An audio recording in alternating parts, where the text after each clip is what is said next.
Yeah. A Lados rozruchu. Jel. Jo, nastartuj babetu, fichtel je ready. Jedem přes vesnici, všichni koukaj tedy. Dvou tak v oblaku, benzín ve vzduchu. Žádný velký řeči, jenom radost rozruchu.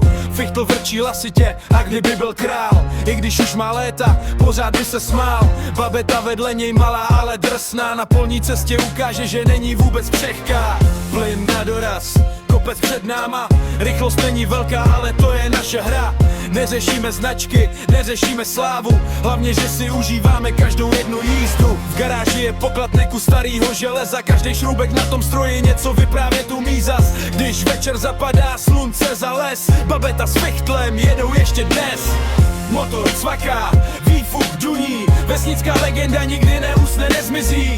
Babeta a fichtl, to je náš svět, dva starý stroje a nekonečný let. Motor cvaká, výfuk duní, vesnická legenda nikdy neusne, nezmizí.